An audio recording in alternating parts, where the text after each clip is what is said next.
Weet jy nie dat die Here is besig om in dieselfde krisis met jou op pad te stap, om jou geloof te bou en jou verhouding af te rond, om jou dieper insig te gee wie en wat die Here is.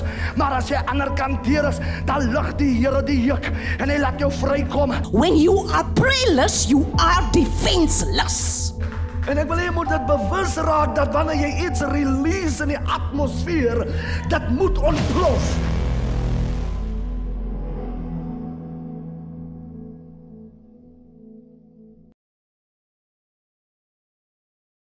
Hartlike goeienaand, Pastor Swarts van TTW Bediening aan die kant van Atlantis.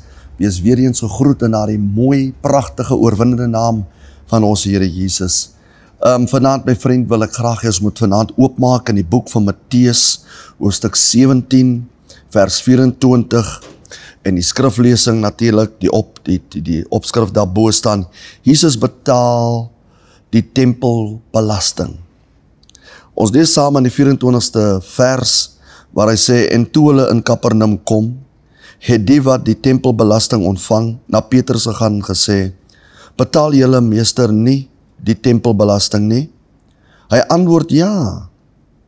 En toe hy in die huis inkom, was Jesus hom voor en sê, wat dink jy Simon? Van wie neem die konings van die aarde tol of belasting? Van hulle seuns of van die vreemdelinge? Petrus antwoord hom, van die vreemdelinge. Jesus sê vir hom, dan is die seuns vry. Maar dat ons hulle geen aanstoot mag gee nie, gaan na die see toe, gooi 'n hoek uit en neem die eerste vis wat opkom. En as jy sy bek oopmaak, sal jy 'n stater kry. Neem dit en gee dit aan hulle vir my en vir jou. Vader, seën die woord, heilig die woord, salf my tonglippe van klei, inspireer my Here deur die krag en deur die salwing van die Heilige Gees. Here, laat die woorde van my mond en die oordeenkinge van my hart U welgevallig wees. Seën hulle wat luister, open hulle verstand, open hulle harte, hulle sielsvlak, Here, dat hulle mag inneem om die koninkryk van God te ontvang, sy lengte, sy breedte en sy diepte in Jesus naam. Amen. My liewe vriend, ek lees hierdie gedeelte en iets wat vir my uitstaan is dat Jesus gee opdrag aan Simon Petrus en sê, neem vir jou 'n hoek en gooi dit in die diep water. As jy dit ingegooi het, die eerste vis wat opkom, as jy sy bek oopmaak, sal jy 'n muntstuk in sy mond vind, in sy bek vind. Ek wil vanaand, daar is 3 fasette wat ek wil uitbeeld. Die see in hierdie gedeelte verwys na die wêreld. En die vis verwys na 'n kosbare siel. En die muntstuk wat in die bek van die vis is, verwys na die gawe van God, wat God in die mens geplaas het. En dit wys ook dat die muntstuk verwys ook na die waarde wat God in mens geplaas het. So, daar is in elke persoon in hierdie aarde, is daar 'n onskatbare waarde, waarvan baie ons as die individue nie eers bewus is, wat God regtig waar in ons gegrafeer het nie. Kom ons kyk gou na 'n voorbeeld, soos die noot van 'n R10. As jy 'n R10 noot neem, en hy lyk hoe gekrekel, vuil van die sand en die stof, en hy lê daar op die sypaadjie, gaan een van ons hom verbyloop as ons hom gaan raak sien? Nooit nie. Wat dink u, wat is die rede waarom ons hom nie sal verbygaan nie? Want daar dieselfde R10, so gevrommel hy soos hy lyk, so vuil soos hy lyk, dalk half geskeur, baie verweer en verwaarloos. Dit maak nie saak hoe daar die R10 lykie, hy het nog steeds waarde. En dit is presies wat God in die mens sien. Baie keer druk die omstandighede van die lewe vir jou, dat baie van ons opeindig agter die drankbottel. Baie keer druk die omstandighede van die lewe jou so, dat jy baie keer opeindig om 'n dwelmverslaafde te raak. Baie keer druk die omstandighede van die lewe jou so, dat jy as 'n jong dame, wat pragtig is, en baie potentiaalvol, baie talentvol, dan eindig jy op in prostitusie. Maar wat van jou waarde?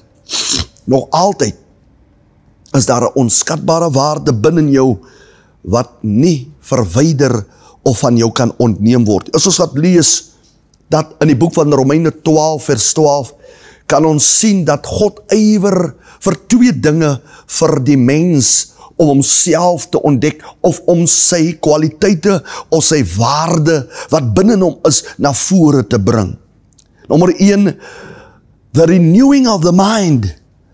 As in die boek van Romeine hoofstuk 12 vers 2, hy sê, dat word verander deur die vernuwing van julle gemoed.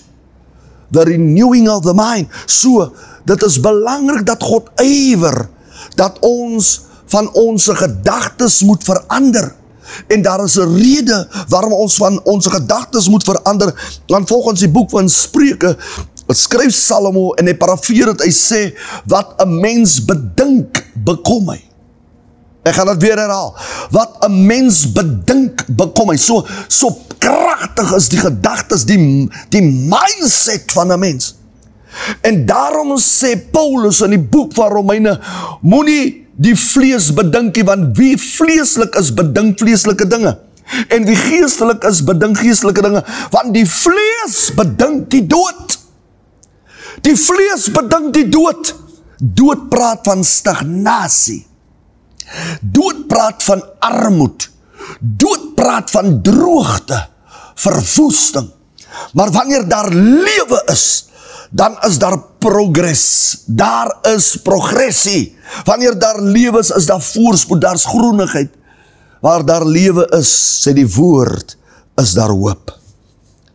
En weet hoe kragtig is het, dat baie keer kom ons uit hierdie wêreld uitgehaal, maar ons mindset, omdat het poe is dit besig om ons agter te hou in die lewe, dat ons nie kan gaan haal en vermag wat in die lewe vir ons weggestoor is nie. Het laat my dink, as 'n mens stil sit, laat het opkom by jou mind. Your mind, my friend, is not your master. But God give you the authority so that you can be the master of your mind. So daarom is dit so belangrik, as jy die meester van jou gedagtes raak, dan moet jy sorg dat jy jou gedagtes die regte inligting gee. Hoor net hoe seën die Here 'n mens, wanneer hy toelaat dat hy hom in regte geselskappe bring. Volgens die boek van Psalm hoofstuk 1, hy sê, welgeluksalig is die man wat die sit in die kring van die spotters, staan op die weg van die sondaar, sit in die raad van die goddelose nie, maar wie se beha in die wet van die Here is. Powerful. Die Here sê, as jy hierdie 3 companies uit jou lewe uit kan weghou, 'n spotter, 'n goddelose en 'n sondaar. Hy sê, daar's 'n bedekte seën free of charge vir jou. Net nie nodig om te werk vir daai seën nie, is net 'n keuse, en daai blessing is joune, verniet. En jy moet verstaan hoe dinamies en kragtige seën is. Die Bybel sê in die boek van Spreuke, hy sê, dit is die seën van die Here wat ryk maak, moeitevolle arbeid voeg niks daarby nie. En daarom is dit so belangrik, dat ons moet sorg dat ons gedagtes in regte geselskap bring. My ma het altyd gesê toe ek 'n jong man was, show me your friends and I will show you your future. En dit is so baie sterk woorde wat daar deurkom, en is wyse woorde van ouers, en baie keer ondermyn ons hulle woorde, want ons het nie die insig, ons verstaan nie wat hulle ons probeer sê, en wat hulle ons wil oordra nie. Maar dit is so geweldig, my liewe vriend, dat ons moet inkyk in dit, dat jou mind is powerful. In die lewe, in hierdie samelewing, kan jy gaan kyk, watter effek het 'n gesonde of 'n siek mindset op baie mense in societies. Jy kry hierdie ou, wat groot raak in 'n village. Die mense in die village raak nou sy mind shape is. So hy groei op met 'n village mentality. Dan kry jy 'n ou wat groot raak binne in 'n township. Hy word exposed aan 'n township mentality. So hy groei op met 'n township mentality. Kry jy die ou wat in 'n residential area groot raak, hy word geshape deur mense wat in residential areas woon. So dit is, nou kry jy die man wat in die village is, hy was geshape om soos 'n man in die veld te dink. Dan kry jy 'n man wat in die township is, en dan, wat kry ons in die township? Daar is gangsterism, daar is dwelmmisbruik, daar is alkoholisme betrokke, daar is prostitusie betrokke, daar is dwelms betrokke. Daai man is exposed, sy hele mind in daardie society. Maar die man wat in die residential area groot raak, hy sê die vaders van hulle is sakemanne, besigheidsmanne, dokters, hulle professie is dalk onderwysers of ja, dalk speerders of advokate of prokureurs. Dit is kinders wat jy kan sien, hulle styg uit in die lewe, want hulle is blootgestel aan 'n gesonde, gebalanseerde mindset. Hulle mindshapers het hulle in 'n rigting gestuur. Maar nou kom het by my die minstuk in die mens. Om jou minstuk uit te haal, doen die Here iets. Die Here doen dinge vir ons. En baie keer verstaan ons nie die dinge wat die Here in sy toelaatbare wil doen, om die beste wat in ons na vore te bring. Baie keer stuur die Here jou deur 'n storm. En baie mense sê, moenie laat ons sê dat ons word deur God geversoek. Ja, Jakobus noem het, maar die Here kan aan Satan die opdrag gee. En hy kan die duiwel misbruik om die versoeking na jou toe te bring, sodat hy, wat God is, wat weet wat in jou is, daar die beste wat hy in jou gesit het, na vore kan bring. Kom ons kyk gou na 'n man met die naam van Moses. Die Here het al klaar geweet wat muntstuk binne Moses is. En die Here moes 'n moordsaak gebruik om vir Moses te verwyder van daardie society uit Egipte uit. En die Here moes dit gebruik om alleen te kry, om sy waarde na vore te bring. Hy het op die einde van die dag die eerste Messias geraak van die Israeliete. Hy het op die einde van die dag die eerste apostel geraak van die Israeliete. Ons kyk na 'n man met die naam van Josef. Josef het groot geraak tussen sy broers, maar Josef homself het eers geweet wat en wie hy is nie. Maar tot op 'n môre, dat die Here weet watter kwaliteit het hy binne in Josef geplaas. Maar om die minstuk, die waarde wat God in Josef geplaas het dit gekos 'n put. En van 'n put het dit gekos om hom te bring in die slawehuis. En uit die slawehuis uit moes God hom bring met 'n reputasie as 'n verkragter. En hy beland in die tronk. Dit het 'n tronk gekos.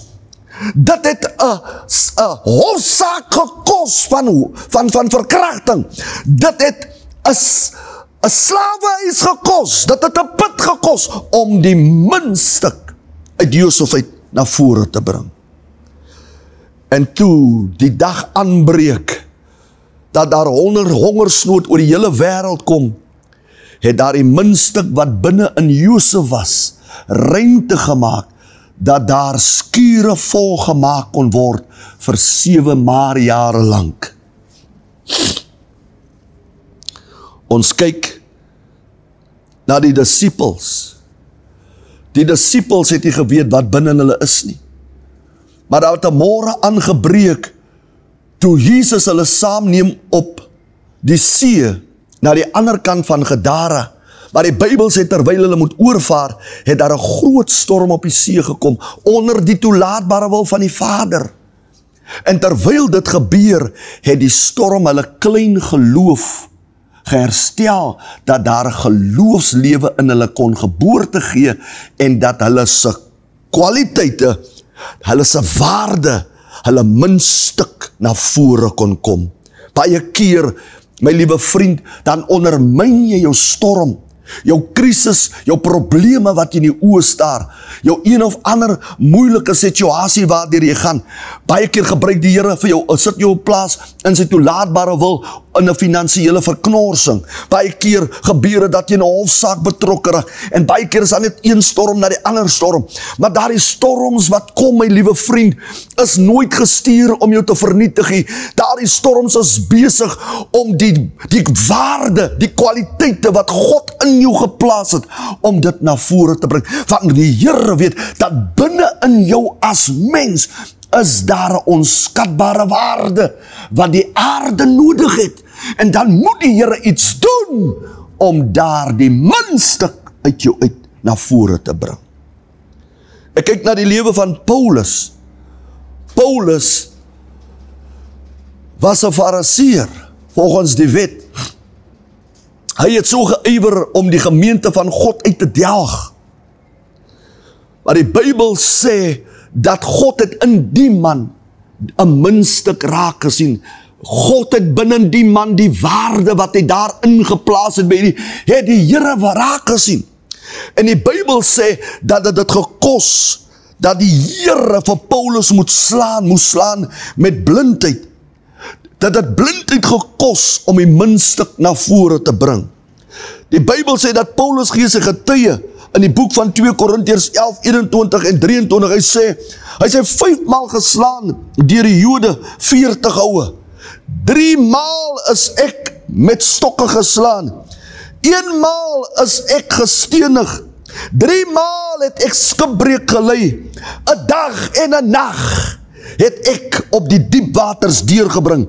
Alles dit het dit gekos om die muntstuk, die waarde in Paulus, uit Paulus uit te kry.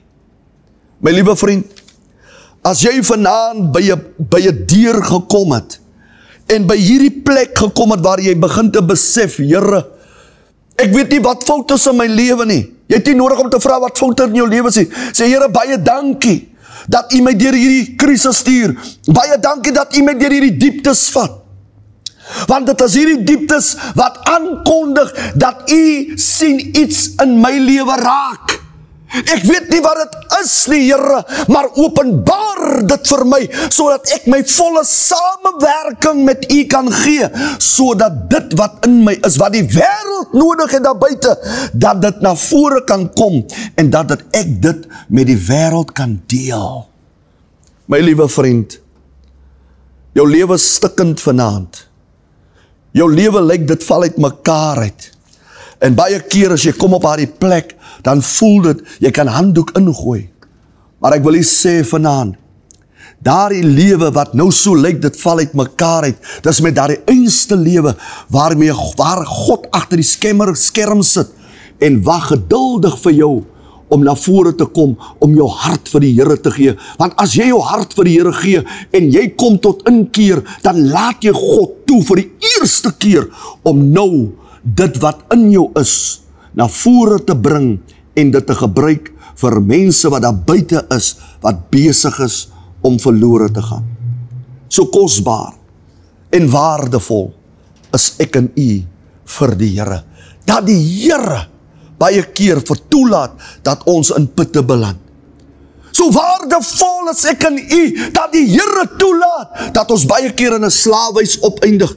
So baie keer sien God die waarde in ek en U, dat hy vir ons bring in hofsaake, sodat ons tot die Here kan kom, en ons 'n saak met die Here regmaak. Baie keer laat God toe, dat ons in die gevangenisse beland, en bring die Here vir ons op 'n plek, sodat die waarde wat in ons is, na vore kan kom.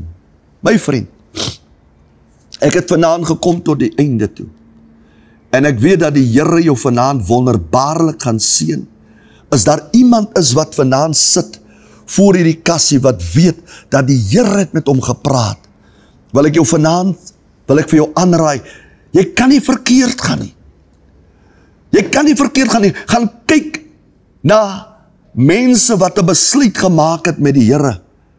Dan gaan kyk jy in die verlede, manne van God, helde in die Bybel, wat 'n besluit gemaak het om terug te keer na God. hoe het die Here hulle waarde en potensiaal na vore gebring? Vanaand is dit jou geleentheid. Vanaand is dit jou aand, my vriend. Vanaand is dit jou aand, my moeder, my broeder, my suster. U wat daar is, wat voel dat die wêreld wil niks meer van jou hê nie. Ek wil sê, jy's op die beste plek, want vanaand is jy gereed om 'n ontmoeting met jou maker te maak. En as jy gereed is om die Here aan te neem, wil ek jy moet vanaand saam met my kom bid.